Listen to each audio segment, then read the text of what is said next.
The name Sambo has a long, painful history behind it. The book Little Black Sambo features caricatures of black people and harmful stereotypes in its illustrations.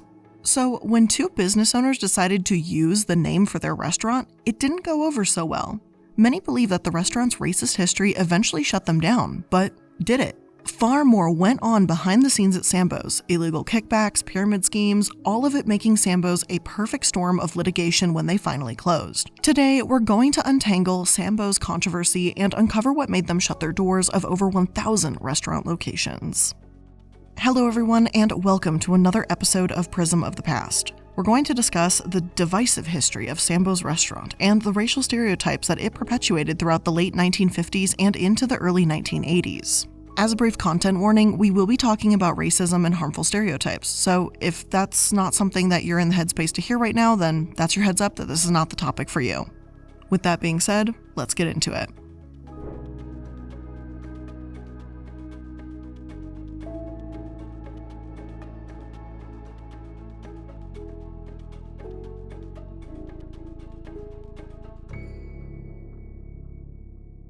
Helen Bannerman wrote and illustrated the story of Little Black Sambo as a gift for her children. The story takes place in India, a place where Helen, the wife of an Indian medical service officer, frequented. It was published in 1899 in England, then reprinted in the US the following year. The book depicts a young boy, Sambo, surrendering his clothing and umbrella to tigers to avoid being eaten. The tigers grow jealous of each other's new clothing and chase each other around a tree until they turn into melted butter. Sambo gets his clothes back, and his mother uses the butter to cook pancakes. His father, who collects the butter, is called Black Jumbo, and his mother Black Mumbo. Just like their son, Sambo's parents are often drawn in bulging eyes, large lips, unkempt hair, broad noses, and other characteristics used to stereotype black people. Though the plot itself may be unoffensive and nonsensical, the name Sambo and the illustrations used to depict him have long since been used to perpetuate negative archetypes. Though the original story took place in India, the setting often changed to Africa or the American South, and the illustrations became more and more offensive each time it was reprinted. Sambo became a stereotypical pickaninny character, an offensive term for a racial caricature of a black child. According to historian Stanley Elkins, Sambo, the typical plantation slave, was docile but irresponsible, loyal but lazy, humble but chronically given to lying and stealing. His behavior was full of infantile silliness and his talk inflated with childish exaggeration. As an education specialist puts it, Sambo, the archetype, was always the butt of the jokes. Sambo played into the culture of caricaturing black children heavily, the only difference being that Sambo wore nice clothes. Well, at least until he lost them to tigers, that is.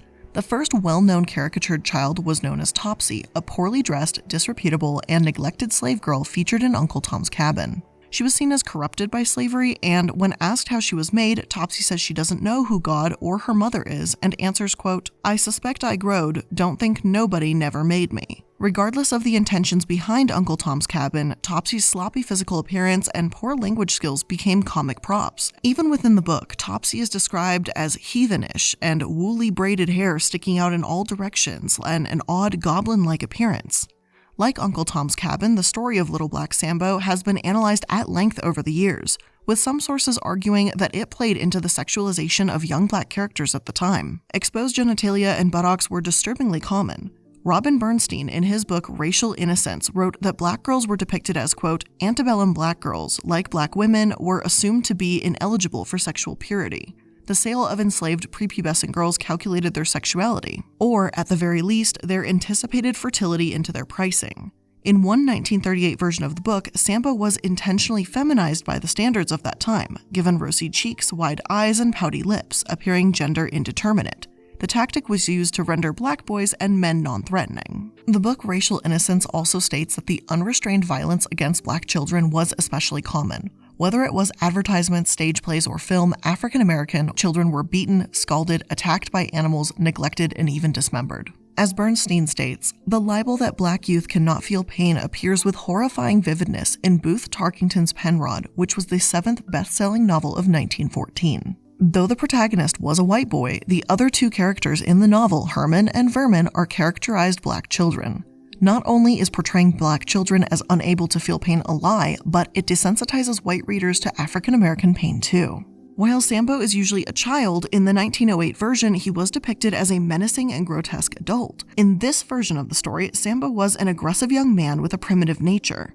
It was only through deception, not wit, that Sambo recovered his European-style clothing. No matter which version of the story you look at, Little Black Sambo has been used to caricaturize black people. Washington University in St. Louis points out, if Bannerman truly wished to draw an Indian child, she could have. And white characters from other books she'd written, like Pat and the Spider and Little White Squibba, were realistic and non-characterized. Instead, Sambo was crudely drawn and played off obviously harmful stereotypes. Still, the story took off and was considered a hit for the time. Little Black Sambo appeared on reading lists and was taught in classrooms, despite the controversy surrounding it. In the 1930s, Langston Hughes, an American librarian, suggested that the name Sambo had pejorative connotations and objected to the story's illustrations, but that didn't stop the New York Public Library's librarian Augusta Baker from recommending it almost 2 decades later in 1949. According to her, there was a lack of material for young children of color, hence why she included it in her own work, Books About Life for Children. Baker withdrew her recommendation a decade later, but for those who had to sit through the book being taught in their classrooms, the damage had already been done. One Nebraskan man recalls, "I sat through Little Black Sambo, and since I was the only black face in the room, I became Little Black Sambo.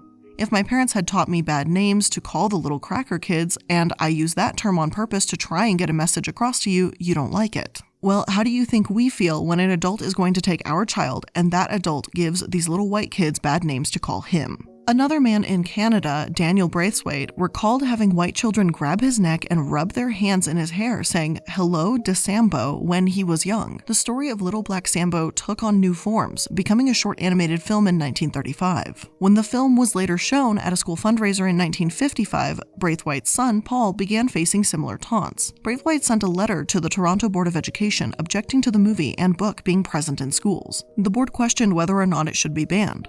Ultimately, they told Braithwaite that the story had such a wide appeal for children and that it, quote, "cannot be said to be discriminatory in that it is a children's fantasy which portrays a little boy who has a great adventure in the jungle from which he emerges successfully," end quote. Racial intolerance in Toronto was dismissed as communist rabble-rousing, and Braithwaite was told by multiple organizations to forget the matter. According to Braithwaite himself, the pastor of the African Methodist Episcopal Church told him to go home and forget he was black. Although schools eventually removed the book thanks to Braithwaite's persistence, it wasn't a total victory. Real backlash ensued, and those who aimed to defend the book said that the text itself wasn't offensive in the slightest. As Julia Kirkwood, a young black student at the time, argued, white people have no right to comment on a black person's reaction or sensitivity to racism. They haven't experienced what it's like to be ridiculed because of your skin color. I wonder how many white children have ever left a classroom after reading or having this book read to them to be greeted by the cries of their classmates, "Hey Black Sambo, where are your tigers?" or "Sambo, what are you having for lunch? Pancakes?" I doubt if you could name one white child this has happened to, but I am sure that practically every child who attended public school in Toronto or any school in Canada has had this experience, she said. Though this happened in Toronto, it sparked debate about the story of Little Black Sambo throughout the entirety of North America, and even across the world. On an interesting note, Sambo was a hit overseas when it was published in Japan in 1953. Eventually, Japanese booksellers agreed to remove Little Black Sambo from shelves in the wake of the Civil Rights Movement, but it's reappeared in various forms there too. One of their 1997 renditions of the story didn't feature Sambo as a human at all, but a black dog instead. Then again in 2005, a small publisher in Tokyo reissued it under the title Chibikuro Sambo, keeping the story exactly the same. While the book did face backlash, the reprint sold almost 100,000 copies in the first 2 months since its release. Kazuo Mori, an educational psychologist from Nagano, said that many Japanese were surprised to learn Little Black Sambo had racist overtones in the first place. "It never occurred to us, it was just a story," he said, adding that many Japanese people, quote, "have no experience in dealing with black people. Where would we get it from?" There have been multiple attempts to bring the story back in the US too, like in 2003 when Handprint Books of Brooklyn, New York republished Little Black Sambo. Christopher Bing, who illustrated this version, stated that when Bannerman chose the name Sambo, it wasn't meant to be derogatory. However, given Bannerman's illustration, separating the name Sambo from its negative stereotypes is not easy. Christopher Bing, a white man, has stated that he would, quote, "love for the black community to be able to take this image and this original story and make it into a positive." The names of Sambo's parents, Black Mumbo and Black Jumbo, he argues, were chosen by Bannerman by chance. Author Julius Lester, a professor at the University of Amherst, disagrees. Bannerman was reflecting her time, and the fact that she was hurting black people never entered her mind, which doesn't let her off the hook, Lester states. Dr. Alvin F. Poussant of Harvard agrees that separating the title from the history of the name Sambo and what it represents isn't possible. I don't see how I can get past the title and what it means, he says. I would like to be like him, trying to do little black darky as saying as long as I fix up the character so he doesn't look like a darky on the plantation, it's okay. If you say Sambo, it's not as bad as N-word, but it's certainly as bad as darky. How can you write a book whose central character has a name that you would not call a black person? Despite the criticism, Little Black Sambo was released again as a little golden book called The Boy and the Tigers in 2004. It features an Indian boy with the name Rajani and Eastern clothing. The book seems to have gotten far less criticism, successfully separating itself from Little Black Sambo as much as possible. Still, given that, in Sanskrit, the name actually translates to the Dark One, so the story hasn't seemingly left behind as much of its roots as one would hope. Unfortunately, those racist stereotypes were, and are, still very much alive today. Despite this complicated, controversial history and all the discussion surrounding it in the 50s, two white men thought Sambo's would be a perfect name for a restaurant.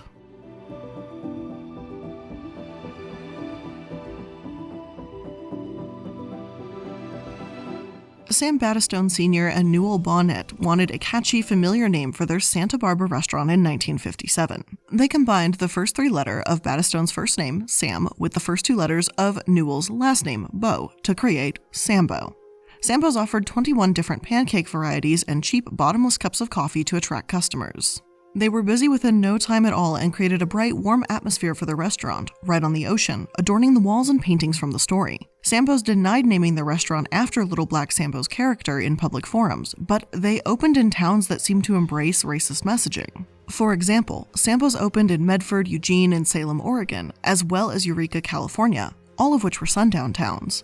Another location, Ukiah, California, had a significant KKK presence. Black people were so unwelcome in Medford in particular that when the U.S. Weather Bureau appointed a black meteorologist there, his family was intimidated into leaving town after the locals burned a cross on their lawn. As the book Burgers in Blackface, which discusses anti-black restaurants, put it, it therefore speaks volumes that Sambo's executives chose to open a restaurant brand that carried a racial epithet as its name in a town that instilled racial terror in black people. Perhaps expectedly, given the places Sambo's chose to open, they found success. In 1966, they opened their 53rd restaurant and were active in 5 states. Each one sold Sambo and tiger dolls at their cashier stands, and children were given Sambo masks when they left a restaurant. In 1967, the founders became co-chairmen and oversaw the opening of additional outlets, while Battistone Jr. was elected president.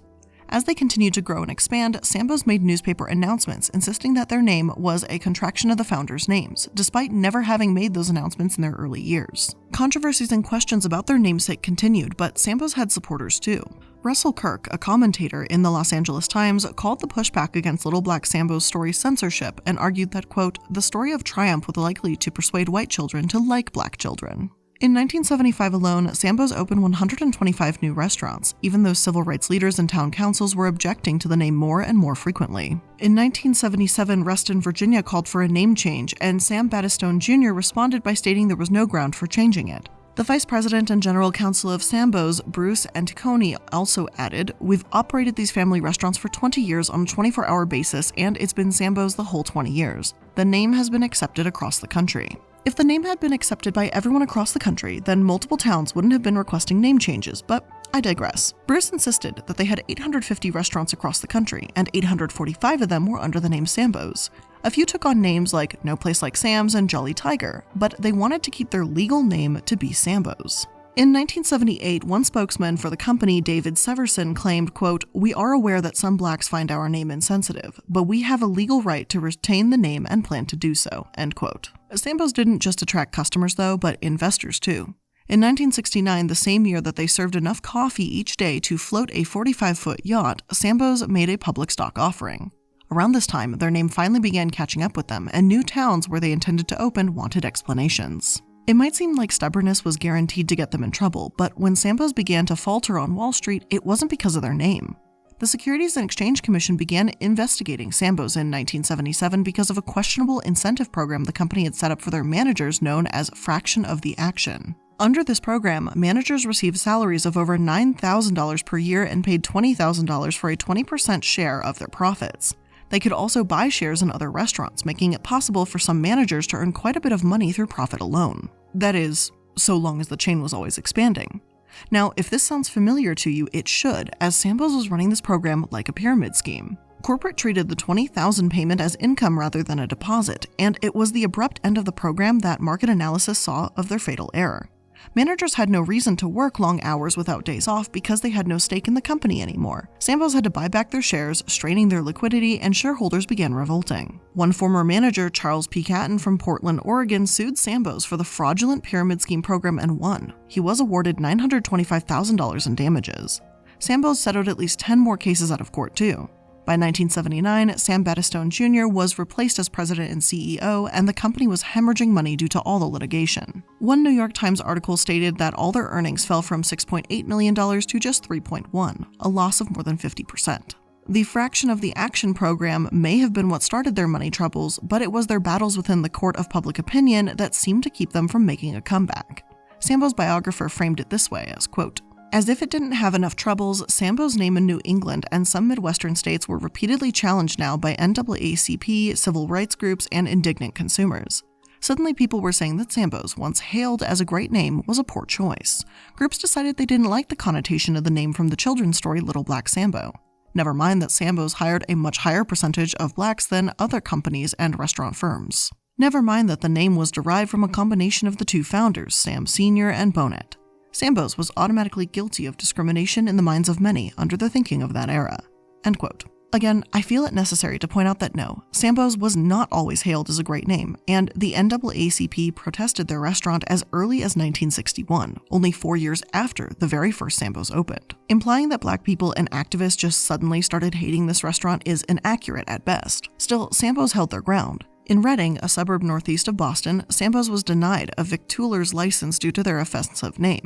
And that license is a license to conduct a restaurant or an alcohol license depending on how it's defined. Despite having invested $800,000 in the restaurant, they stubbornly refused to change it, allowing the restaurant to lose money each day it remained closed and sued the selectmen instead. In Ithaca, New York, the controversy surrounding Sambo's name arose in the newspaper opinion pages. While some Ithaca residents like Clarice B. Abbott argued that the restaurant's challenges were inflammatory race baiting concocted by ultra-liberals, others claimed that the word Sambo is equivalent to the N-word and Sambos should be ashamed of themselves. Multiple communities called for Sambos to rename themselves as they were trying to build towns that people felt welcome in. But even when these towns were successful, Sambos would change their name after the fact. And that's exactly what happened in 1980, when Sambo's in the town of Ann Arbor, Michigan, had to take their arguments over the Sambo name to court.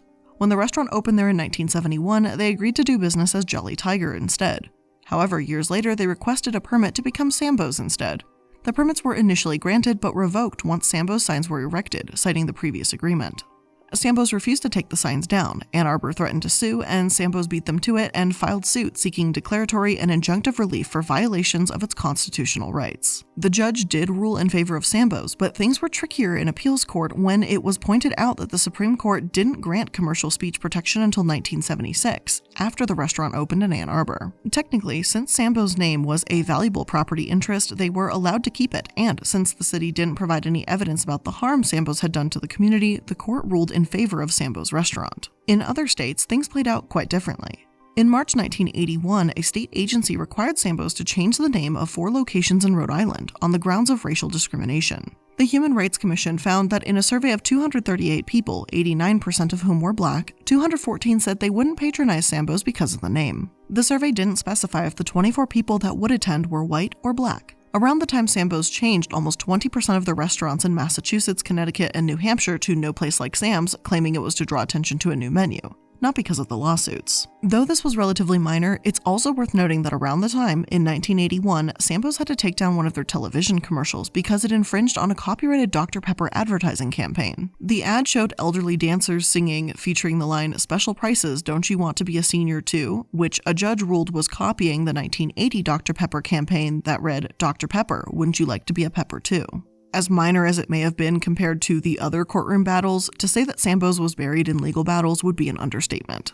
And before we continue on to one of their more interesting and largest lawsuits, we're going to take a quick break to thank today's sponsors. There are probably thousands of gift guides out there for the holiday season. Gifts for moms, gifts for guys, gifts for your neighbor's cousin's dog. You could study all those gift guides and shop at 10,000 different places, or you can start your shopping at Raycon and get a gift everyone will use: Raycon wireless earbuds. Now, recently Raycon redid their packaging for their everyday E25s, and so I now have a white pair of them because I wanted some variety because I have a black pair, so now I wanted a white pair. And let me tell you, the differences are actually really incredible. The touch buttons on the side of the ear pad are much more fluid. It's easier to change between your base settings, and this is really cool. There's a little hook, or it's more like it's a little loop, and you can loop through a string or thread or whatever you need and essentially carry them on your keychain so that the case is literally going everywhere with you and they don't get lost or misplaced anymore. I think that's really cool. I know it's a small detail that they changed, but I am absolutely obsessed. So the holidays are coming up faster than you think, and now is the time to knock out that gift list and avoid the last minute shipping scramble, especially because right now my listeners will receive 15% off site-wide when you use code HOLIDAY at buyraycon.com/prism. Go to buyraycon.com/prism and use code HOLIDAY to get up to 15% off your entire Raycon order. That's buyraycon.com/prism. And it is now time for the sponsor that brings you dolphin legs. Throughout the panini, I have been obviously wearing sweatpants and being comfy. I'm sure most of us have been doing that. But honestly, I'm starting to put on,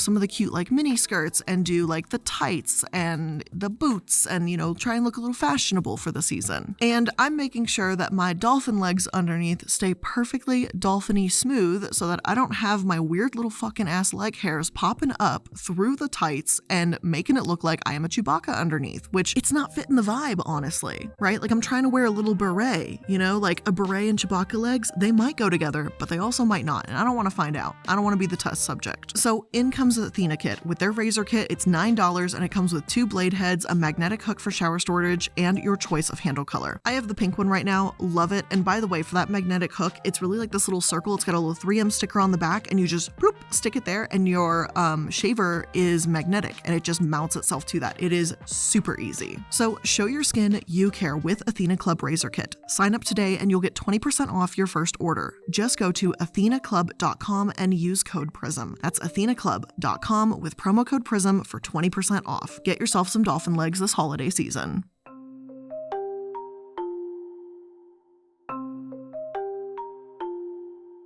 The litigation over the name, copyright, and the incentive program was damaging enough, but one of Sambo's largest lawsuits was actually with itself.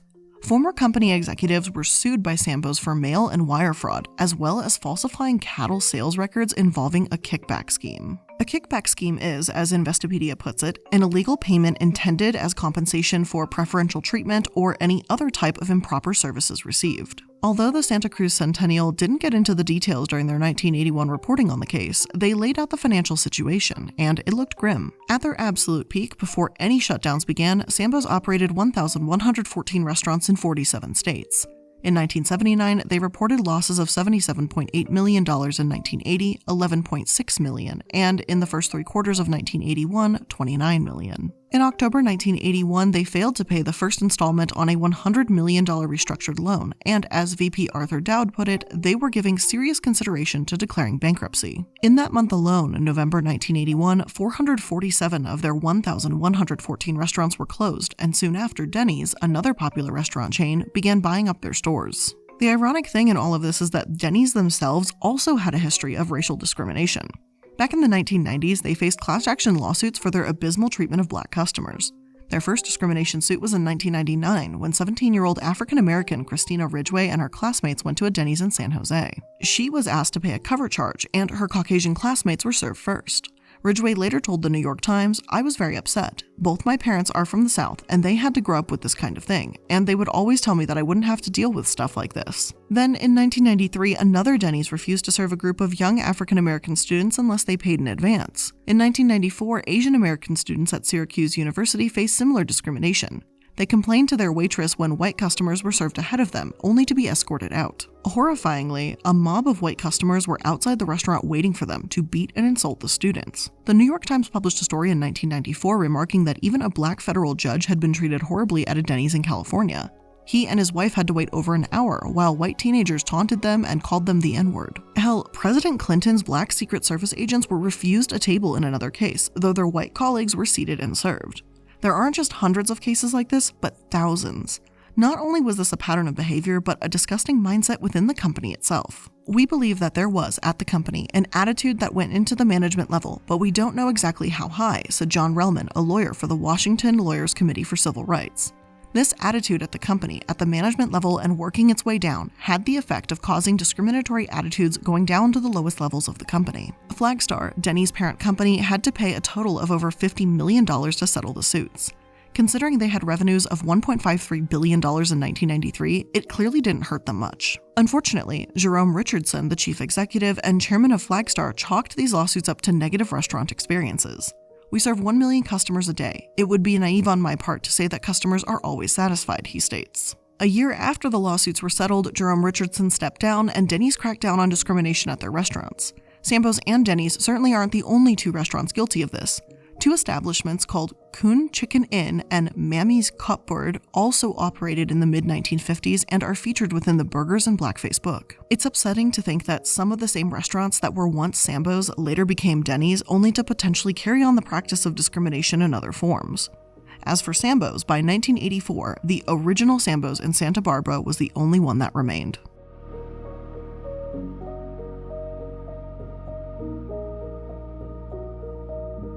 In spite of all the controversy and all the lawsuits, Sambo's kept its original name.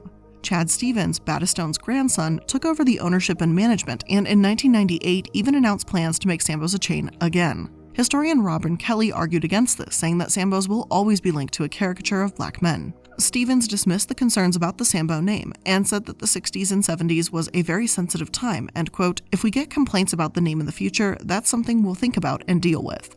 Stevens used the exact arguments we saw earlier, stating Sambo's is a story about an Indian boy who lost his clothing to tigers, and it was never meant to be negative. The restaurant wanted to use the name in a positive way. Continuing to use the name was about preserving a legacy. Stevens was quoted as telling one critic that the vice president of Nigeria at the time was named Sambo, insinuating that since the VP wasn't asked to change his name, the restaurant shouldn't change theirs.